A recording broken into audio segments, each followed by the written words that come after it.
Your Excellencies, Honorable Ministers, distinguished participants, delegates, ladies and gentlemen, good morning and welcome to Kenya. This African moment is a global moment where climate action is actually green growth. I am delighted to be here with you for a number of reasons. First, I am excited to participate in this summit as a scientist who has done some research on ecological impacts of human activity on fragile and precious ecosystems, including rivers and wetlands. I am also privileged to be leading the Kenyan delegation to the Africa Climate Summit. And besides, I have the honor for the time being of serving the young green continent of the future as the chair of CAHOST, the Committee of African Heads of State on Climate Change. And for hosting this event with my good brothers from the AU. And I dare say this conversation is happening in the right city, where the UN has the global environmental capital, where we have UNEP. I am therefore highly encouraged by your strong response for our invitation to attend and participate in this inaugural transformative Continental Assembly convened to focus on climate action from the standpoint of generating African solutions to global challenges. The participation in the numerous events that make up this summit has so far demonstrated impressive commitment, extraordinary enthusiasm, exemplary motivation, and unparalleled determination to confront the problems, clarify issues, engage inclusively, and define a unique strategy platform for the implementation of bold interventions to catalyze progress in the global climate action agenda. I welcome you to Nairobi, our burgeoning and sleepless green city in the sun that is bounded by a national wildlife park and a close canopy of indigenous forest. In between, our capital pulsates with the restless energy of community, enterprise, industry, innovation, learning, fun. Feel at home and find time to enjoy the sights and sounds of our city and country. And when I say welcome home, it's both figuratively, but also in reality. I did say yesterday, I did inform the participants yesterday that Kenya, where you're sitting, a few kilometers from where you're sitting, has been discovered the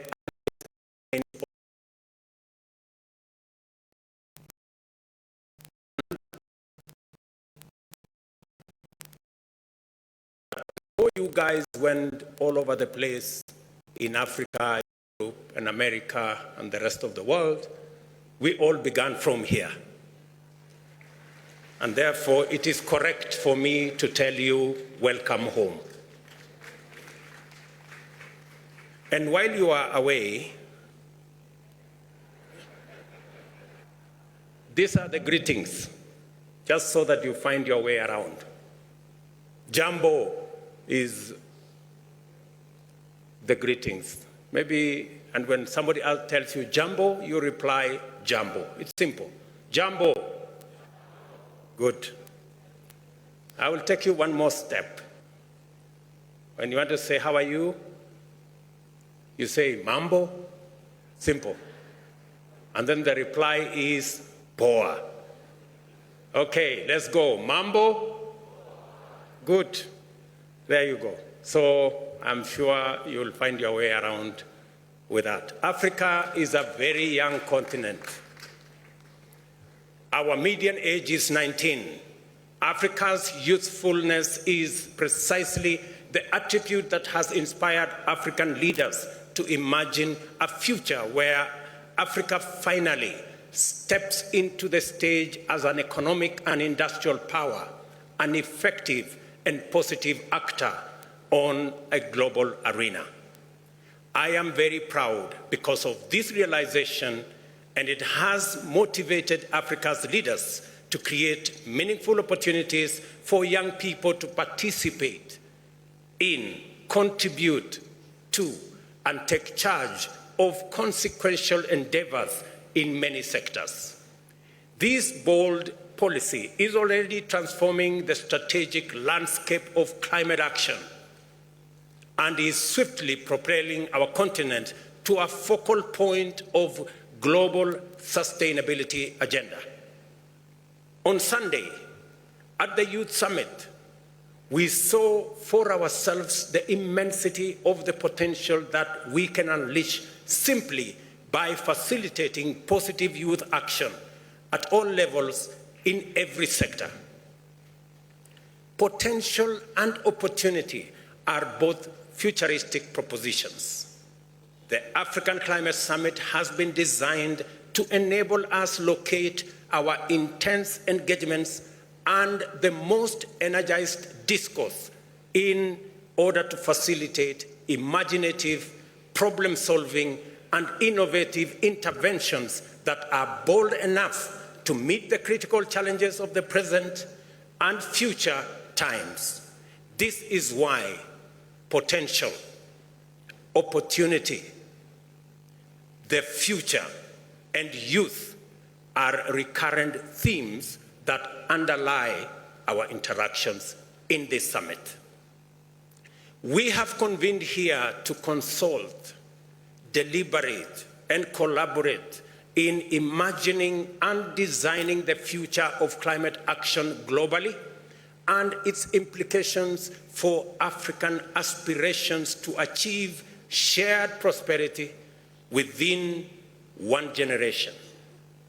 This summit is dedicated exclusively to the transformation of potential into opportunity, the conversion of ideas into actions, and the turning of plans into results. It is about creating a firm consensus, designing effective strategies, securing commitments, and forging transformative partnerships that will drive climate action in the direction and at the rate required to pull our continent and planet back from the brink of a climate disaster. The urgency of this moment is informed by the knowledge that climate change is the greatest challenge, not only to the well-being of humanity, but to every existence of life on Earth, and that only urgent and coordinated action on a global scale can stop the impending catastrophe by lowering greenhouse gas emissions and reducing their concentration in the atmosphere. This is an immense and formidable challenge, even at the best of times. However, the time we are in and in which we must implement this urgent and daunting undertaking is a complicated and difficult time for nations throughout the world. Regional conflict with geopolitical ramifications have compounded the disruptive impacts of the COVID-19 pandemic to throw global supply chains into disarray, slowing down economies, raising the cost of living, suppressing economic growth, and straining food systems to a breaking point. The complex interplay of these circumstances also combine with other localized vulnerabilities to drive adversity in many communities, placing intense pressure on governments to reconfigure resources, allocation, and other strategic interventions. In short, it would be understandable if African leaders prioritized other commitments and relegated climate action to an afterthought. This is why I proudly celebrate the courage and imagination with which the people of Africa and their leaders have converged with extraordinary focus and commitment on the climate agenda, not as an additional or peripheral concern for public policy, but as the foremost priority and the defining intervention in our collective journey to shared prosperity. As a result, patient consultation, thorough debate, determined collaboration, and bold confrontation of facts in issue, it has become clear to us at the Africa Union, under the aegis of the Committee of African Heads of State on Climate Change, that tackling climate change also produces the solutions for the complex interconnected crisis that we face today. This is what this summit is designed to underscore. Collectively, we hold the power to transform the current continental and global trajectory. More critically, we all have an urgent responsibility to do so with a sense of collective purpose that matches the sense of urgency demonstrated by Africa's young people at the Youth Summit earlier this week.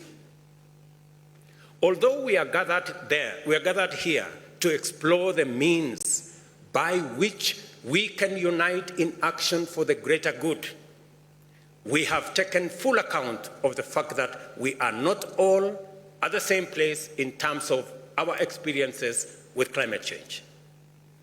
All countries struggle to achieve socio-economic progress under various constraints. Due to a range of complex and interconnected historical, political, and economic factors, African countries struggle with unique, inordinate, and incredibly complex structural drawbacks in the quest to provide opportunities for their peoples to achieve prosperity. Nevertheless, we have all, in our different ways, succeeded in making progress over the years amid these extraordinary difficulties. The tragedy of climate change is that it is relentlessly eating away at this progress. And going by evidence based on scientific projections, its appetite to consume our GDP will grow in years to come. We are already losing between 5 and 15% of our GDP growth every year to the adverse impacts of climate change. At the same time, the cost of adaptation continues to rise along with the cost of living, while the cost of development capital for African countries remains prohibitive, as millions of our youth remain unemployed. Only rapid and inclusive transformation, powered by robust industrialization, can place us firmly on a path towards sustainable resolution of these challenges. A sound understanding of the nature and causes of climate change, coupled with our experience of its devastating effects, has provided us with a robust early warning system that the classical economic development progression precedent is not available for us as a pathway to this transformation.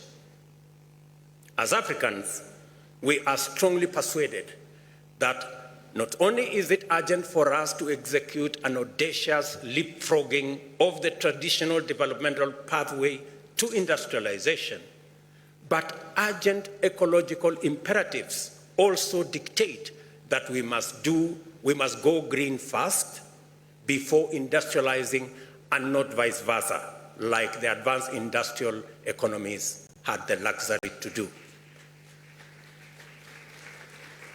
I emphasize this point to underscore the principle underlying Africa's position on climate action agenda and the foundation of our strategic, institutional, and policy direction. We have an unprecedented opportunity to abandon the well-trodden yet unsustainable path of the past and forge a new route that aligns economic inclusion and shared prosperity with climate commitment imperatives.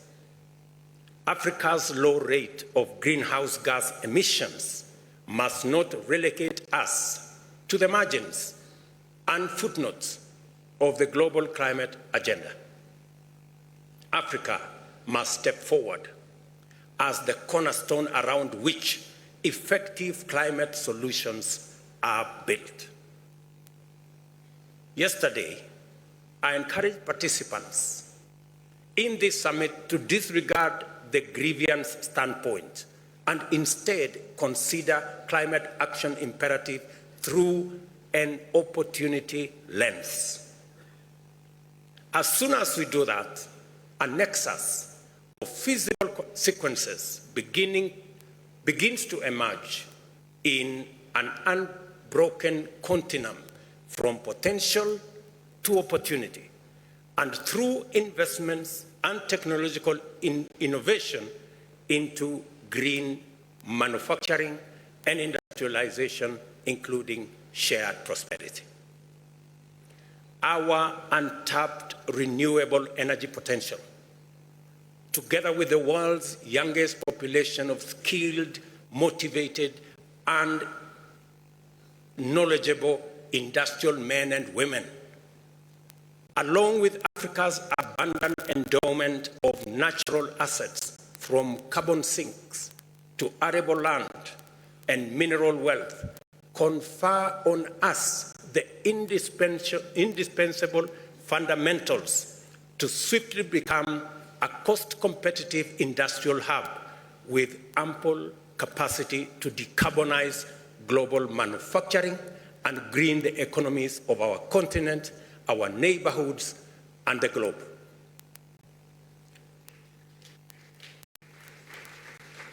It is good for us to be open about the need to confront a couple of basic truths. First, it is demonstrably clear that none of the world's industrialized nations will be able to achieve their net zero goals within the time indicated by scientists to avert further warming. Secondly, unlocking Africa's potential to undertake economic transformation along a green trajectory is the most feasible, just, and efficient way to attain a net zero world by 2050. With those two combined, Africa's capacity to limit its own emissions is the clearest pathway to enable the world to achieve its climate action targets. Africa's opportunity is a global opportunity and a chance for humanity to redeem its intergenerational legacy. Scientific experts have consistently demonstrated, from analyzing available evidence and making projections, that these can be achieved while generating jobs in their millions, creating enormous investment opportunities, and catalyzing unprecedented economic growth. And a proper green growth paradigm, climate action also serves as a robust engine for poverty reduction, employment and wealth creation, and economic transformation. By definition, effective climate action must entail technological leapfrogging to disrupt and invent the industrial development pathway and go green fast. It must also involve effective decarbonization of global production and supply chains and deliberate efforts to remove carbon from the atmosphere at scale. Understood this way, green growth aligns perfectly with opportunity-oriented perspectives of climate change, which presents Africa with its most important means of achieving stability, prosperity, and development beyond middle-income industrial status.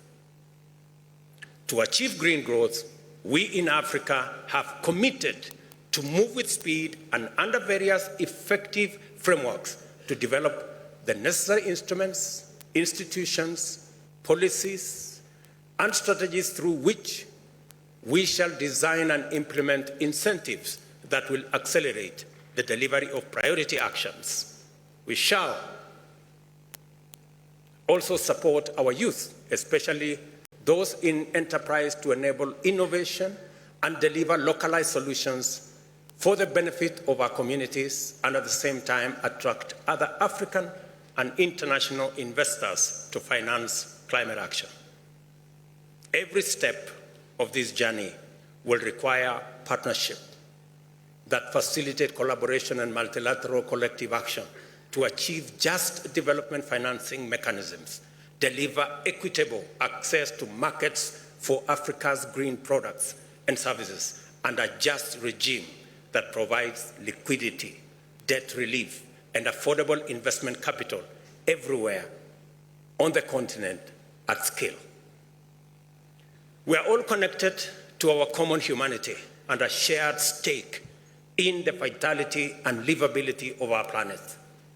We are also bound firmly by the fact that Earth is all we have, that we have no other home, and that no alternative planet to resort to when things burn here.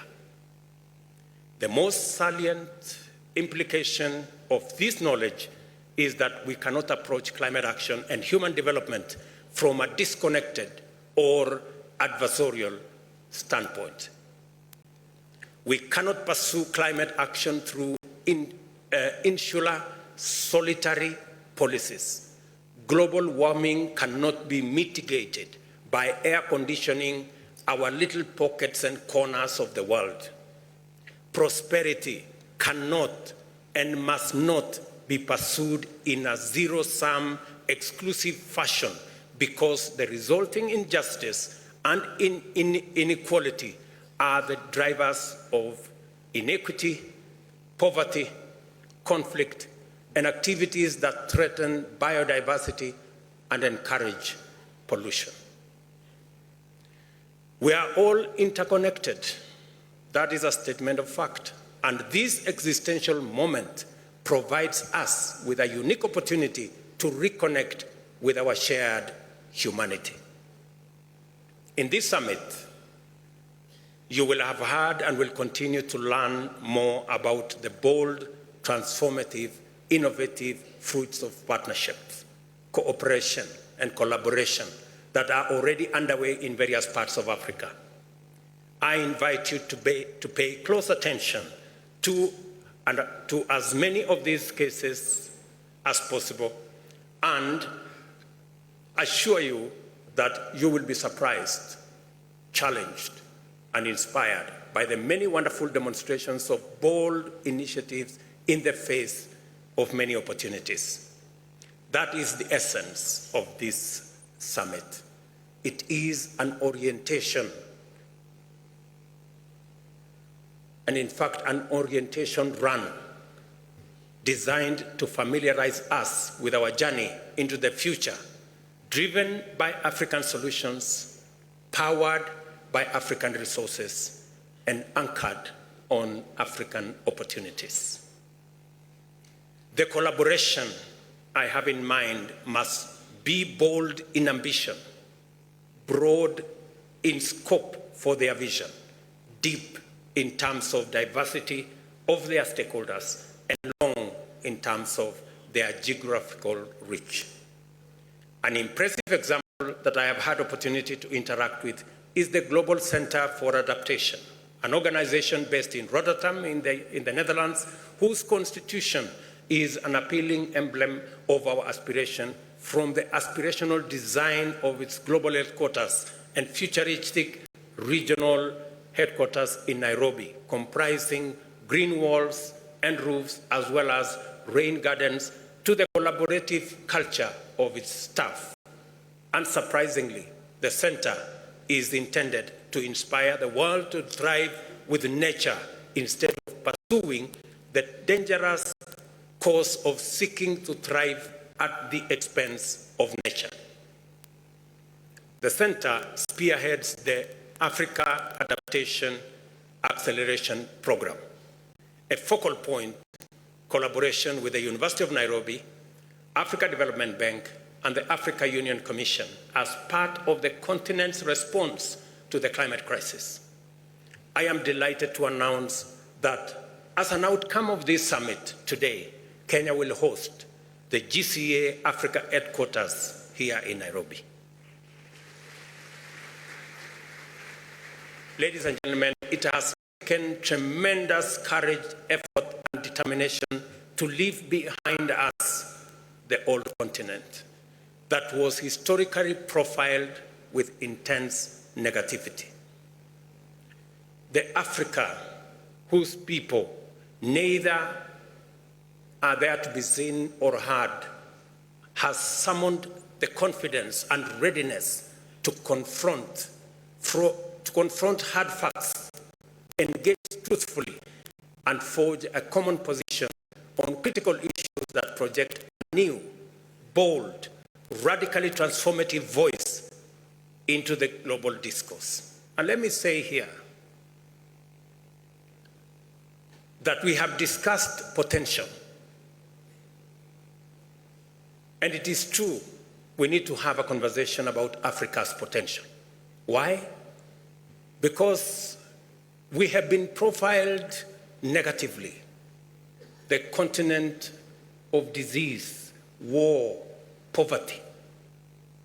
But we are stepping forward to say, look here, Africa is the continent with 60% of the world's renewable energy assets. Whether you talk about wind, whether you talk about solar, geothermal, hydropower. Number two, we're saying Africa is the continent that has 40% of the world's critical minerals for energy transition.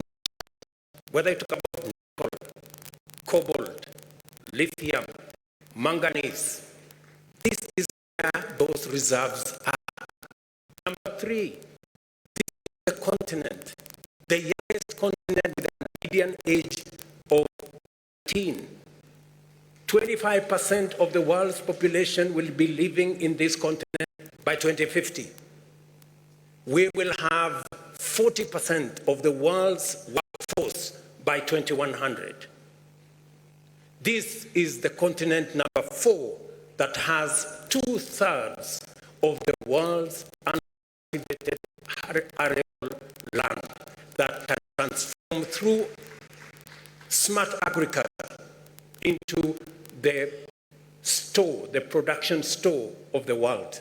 And number 5, this is the continent that is the lungs of the world. We have the largest natural carbon sequestration infrastructure. In fact, we dare say, if there was a company for collecting garbage globally, and I'm talking about carbon garbage, Africa would have the largest shares because we have the largest lungs. The only problem is that those who produce the garbage refuse to pay their bills.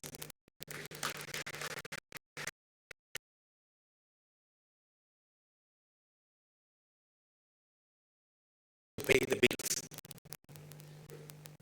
So that is our continent. It's a continent of tremendous potential. And that is why Chinua Achebe told us that until the lion learned the art of writing, all stories glorified the hunter. I think we've learned the art of writing, and that is why we are going to write our own narrative. That is the continent that we belong to. Let me also say another thing, opportunity.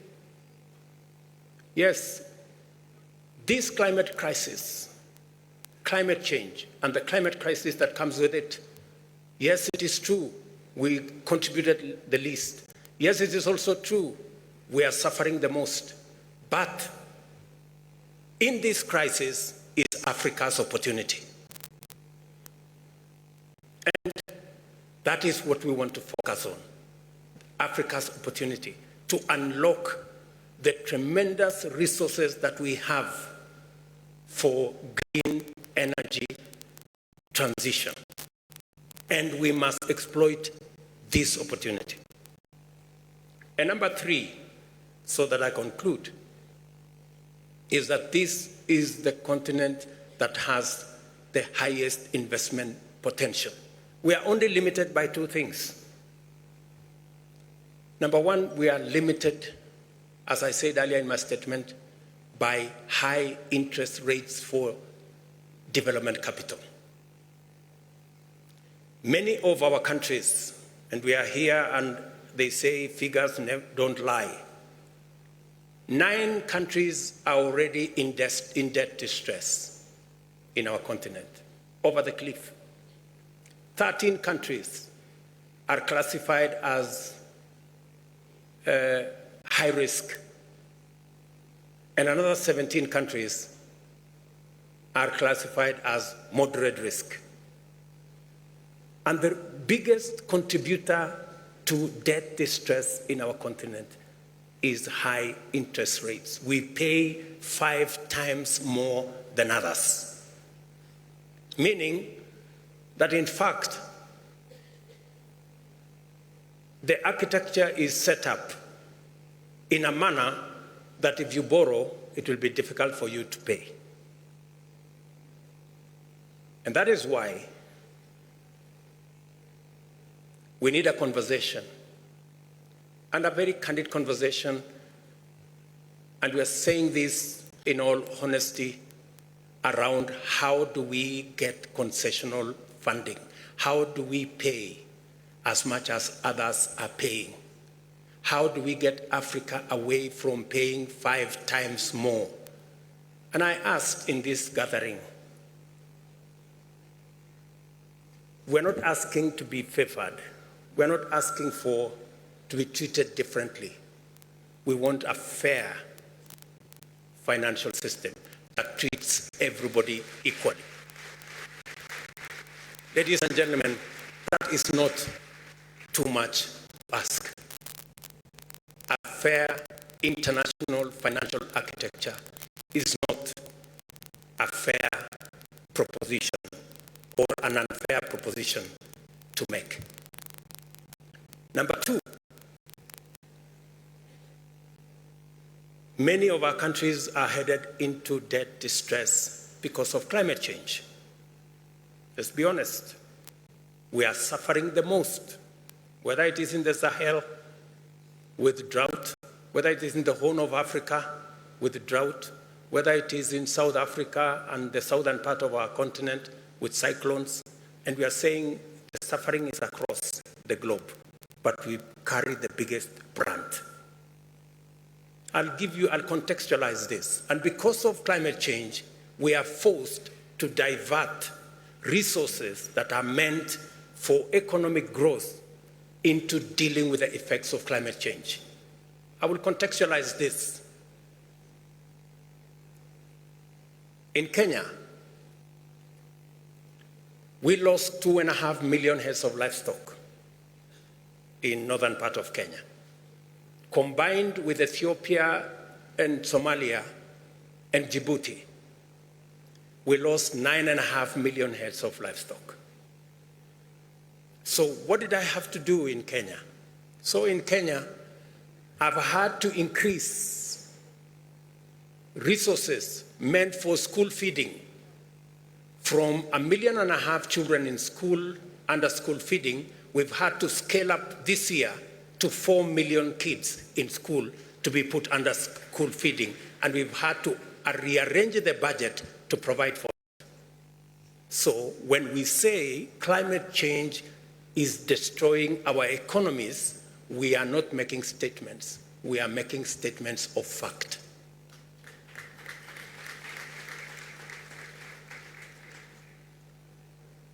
And that is what is driving many of our economies in that direction. And let me contextualize this further. When I was first elected as a member of parliament in a rural constituency in Kenya, I represented a community that is so proud that they think debt is not a good thing. They are risk averse and very debt averse. So, to try and encourage the community that time, then there was this phrase, and I want to say it in the indigenous community.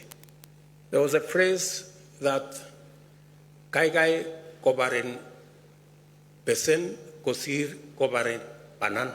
I will explain to you what that means. There is Pesen and there is Panan. Pesen is debt. Panan is poverty. So it is said in this community, if you must die, it is better to die of debt than to die of poverty. Because you are dying anyway. So it's... And so, to contextualize that into this debate, we don't want to die in this continent. We don't want to die of debt, but we also don't want to die of poverty. That is why we must have a conversation around multilateral development banks and concessional financing and how we can finance our economies using resources that do not punish us.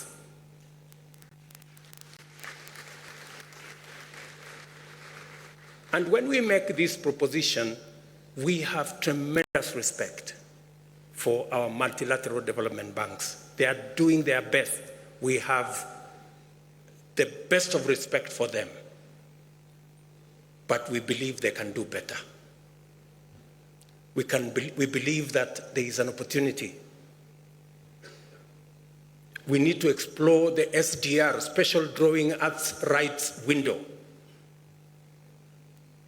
And this time round, we want to have that window when it's made available because it is possible.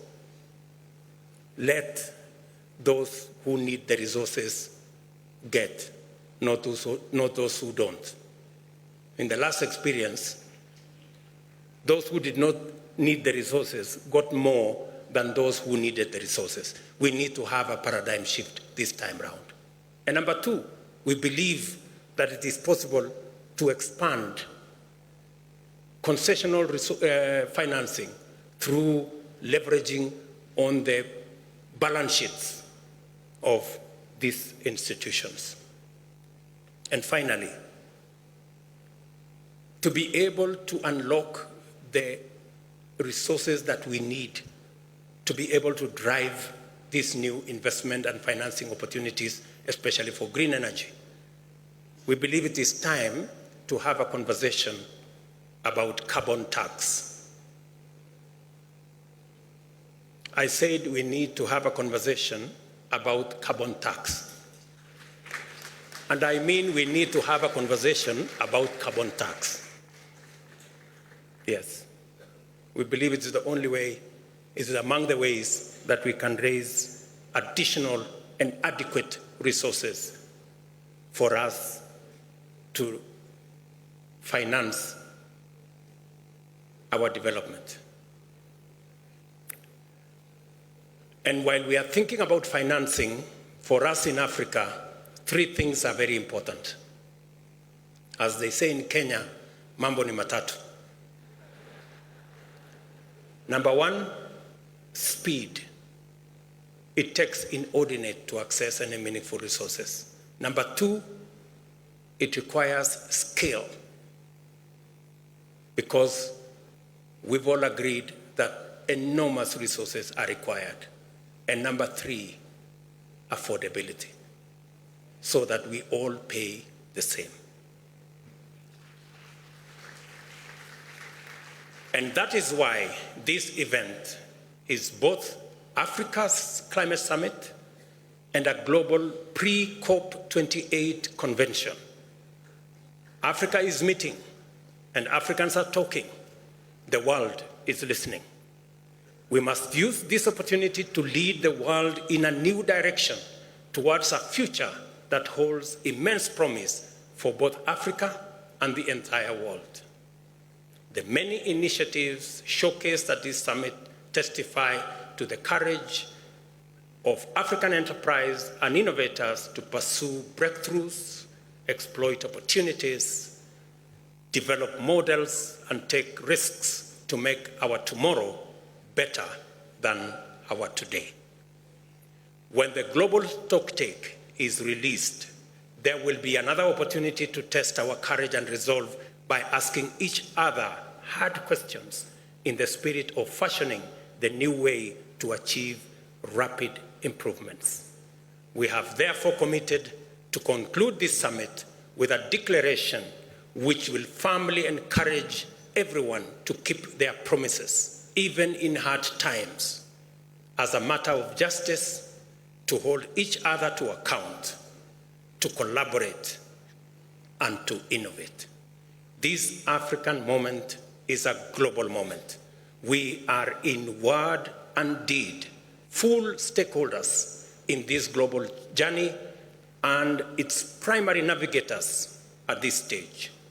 I urge everyone at this summit to exercise bold leadership and contribute to our efforts to reconfigure global markets and international institutions around African aspirations and strategic goals. I call on each one of you to do their part so that the potential that lies in our continent can deliver opportunities for Africa's youth, communities, enterprises, and nations to actualize a future for all of us. It is a matter of long-standing African wisdom that if you want to go fast, go alone. But if you want to go far, go with others. We have a long way to go and no time to lose. In this moment of existential urgency of whole humanity, I dare say that we have our ancestors' permission to innovate a way not only to go fast, but also go together, provided we consult thoroughly, engage in good faith, collaborate effectively, and proceed inclusively. This is an emergency, and we must undertake climate action and green growth with this understanding. I thank you. God bless you. God bless Africa. Asante sana.